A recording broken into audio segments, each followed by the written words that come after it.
Good evening, everybody. I'm Lou Dobbs. Donald Trump, our special guest tonight. In fact, tonight our show features decidedly bold personalities with anti-establishment views that are already changing the future.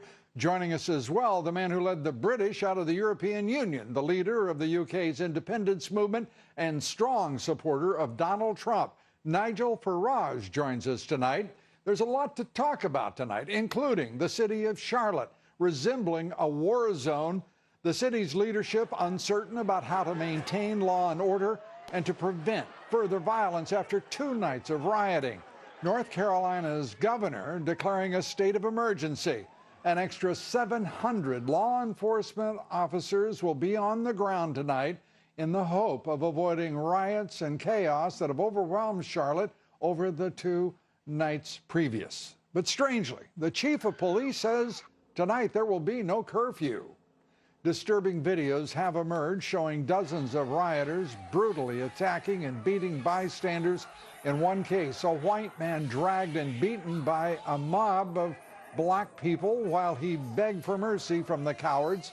In another, a homeless man viciously assaulted during the second night of mindless violence. We'll have the latest details for you on a city unable or unwilling to maintain law and order, to protect lives and property. Is Charlotte the new normal? I'll take that up with Donald Trump tonight. Also tonight, brand new swing state polls show Trump narrowing the deficit in Colorado and Virginia and pulling ahead in Georgia and Iowa, as well as Ohio, Nevada, and North Carolina. The Quinnipiac survey shows Clinton with a 6-point lead in Virginia, a 2-point lead in Colorado.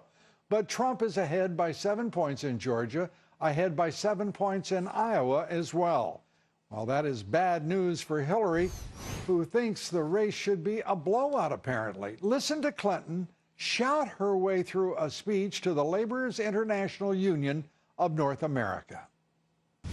Now, having said all this, why aren't I 50 points ahead, you might ask? Well, the choice for working families has never been clearer. I need your help to get Donald Trump's record out to everybody. Nobody should be fooled. Well, I'll have reaction from Donald Trump himself here in moments. Also joining us tonight for a political analysis is Matt Schlapp and Ebony Williams, and I'll be talking tonight with the man who inspired Britain to exit the European Union. European Parliament member Nigel Farage joins us. Our top story tonight, the rioting and violence in Charlotte, North Carolina. The governor of North Carolina declared a state of emergency in Charlotte. The National Guard has been deployed in that city, the city that has been racked by racial tension and racial violence following the shooting death of Keith Lamont Scott, an African-American man shot by Charlotte police officer Brentley Benson, who is also African-American. Charlotte's police chief says he plans to show video of the officer involved shooting to the slain man's family. But the chief says he doesn't have any plans to release that video to the public. And that, in my opinion, is utterly wrong. For there to be accountability, which we all want, there has to be a clear and shared understanding of the truth in this country. We're all Americans, and as American citizens, we have a right to know. And no matter how distasteful or unpleasant the truth, as we are American citizens, as we are full-grown men and women, we sure don't want weak-kneed local police chiefs and mayors deciding what we will see, what we will hear, what we will know when civil unrest overwhelms a community. And in Oklahoma, we've just learned that the city of Tulsa is doing the right thing.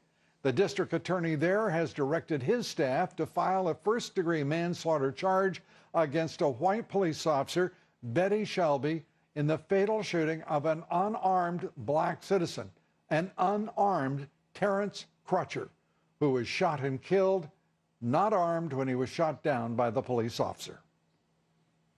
There's been no stronger defender of law enforcement in this country over the course of this presidential campaign than Donald Trump. There's been no one stronger in demanding equal justice under the law for all citizens, including accountability on the part of police officers who fail in their duty to the public and violate rights of citizens. Donald Trump, in fact, has taken the lead on almost every issue and idea on the agenda of this year's presidential election campaign, whether it's illegal immigration and border security, job creation, economic growth, restoring prosperity for all Americans, a foreign policy built on a strengthened and expanding military force, or a policy with one priority, a policy defined by his slogan, America First. Joining us now on the phone is tonight's special guest, Republican presidential nominee Donald Trump. And Mr. Trump, thanks for being with us. Let's turn to Charlotte, the prospect for yet another night of violence in that city. I must say at the outset, your call for unity stands in marked contrast to those of others in this country who have yet to give their voice to that very essential quality.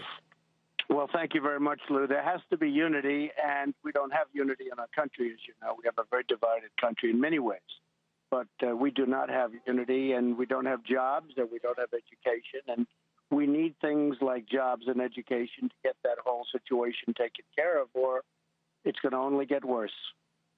And one step forward in the city of Tulsa tonight, in the district attorney there charging the police officer who shot and killed a citizen, charging first-degree manslaughter. It turns out he was unarmed. Your reaction to that charge?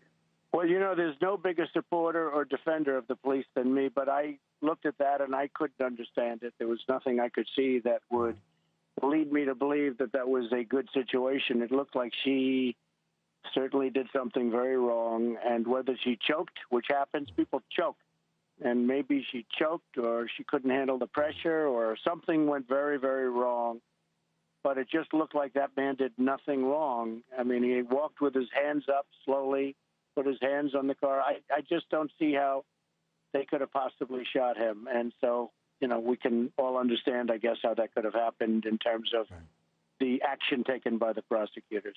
Rudy Giuliani, the former mayor of New York City, who is one of your principal advisors, saying that he believes that it's essential to bring law and order to the cities so that there is not a rush to judgment, whether it be on one community represented by one citizen who is involved in a police shooting, but to make certain that the system of justice works and that there is a withholding of judgment and that there is a presumption of innocence that applies to citizens as well as to police officers involved in these kinds of confrontations. Well, Rudy's 100% right. He's been an early endorser. He's gone around with me. He's not only was a great mayor, he's a very popular guy. I can tell you that. We're getting very, very big crowds. I'm in Pennsylvania right now in the Philadelphia area. We have a massive crowd. I'm getting ready to go on and speak. But when I'm with Lou, I just delay that. You understand. When Lou Dobbs calls, I delay my speech, I can tell you. Well, but Rudy I has been, that. You know, I mean that too. Rudy has been just a fantastic guy in so many ways. And, you know, he's a big believer in stop and frisk. And you take a place like Chicago, which is just out of control, 3,000 shootings so far since January 1st. 3,000. Yeah. This is like, and I'm talking about from January 1st. And stop and frisk is something they should absolutely be doing and doing it quickly. Now, they also need more police and they need lots of other things, including help and jobs, and they have to work on the whole community. I mean, obviously everything's wrong, but stop and frisk, I think, is very important, Lou, for that. I want to turn as well to foreign policy very quickly. You met with President Sisi of Egypt. I heard from the Egyptian representatives that they were thrilled that you took the time that you did, the amount of time for that discussion, and they felt very strongly that it was a productive meeting. What from your view? Well, I thought it was very productive. He's a fantastic guy. He took control of Egypt, and he really took control of it. And I thought it was a great meeting. We met for a long time, actually. We had a long meeting and got along. There was a good chemistry there. You know, when you have good chemistry with people, you're the king of that. And there was a very good chemistry, good feeling between us. And I really enjoyed that meeting. It was the other day, and I learned a lot, and perhaps he learned something. But I'll tell you, he took control of the country. He's gotten the terrorists out, and wiped him out. And we talked about that. He took a very tough approach, much different than our approach, I can tell you. And he really did pretty much wipe them out, and you have no choice. They don't have the problem now. They were having a tremendous problem, as you know before, tremendous problem. So he's done a very good job, and we had a very respectful meeting. The debate's upcoming. Your opponent is preparing, taking some 4 or 5 days to prepare for that debate Monday evening. What are you doing, and how do you feel going into it? Well, I'm really out on the trail. I mean, I'm out in, right now, I'm out in the Philadelphia area. I was out in North Carolina. We were in Ohio. We were all over the place, and we've been doing a lot of work. We were yesterday in Ohio and going to North Carolina, going to Virginia actually on Saturday for a big rally. We're getting rallies, Lou, where we have 20 and 25,000 people, sometimes more. And I'm going to be doing that on Saturday night in Virginia. I think it's Roanoke. And I'm also working on preparation, which I believe strongly in. But, it's I've seen people prepare so much that they get up there and they get locked to, or they can't speak. You've seen that too, where they lock themselves in a cabin for 3 weeks and they don't want to do anything else. And I don't know. You have to be yourself, and you have to go up, and you just have to do it. So I'm really very much campaigning at the same time I am preparing. As you suggest, the President of the United States seldom has the opportunity to take on one challenge at a time. Donald Trump, great to have you with us. We appreciate it. Wish you well, and we're coming right back with much more. Stay with us.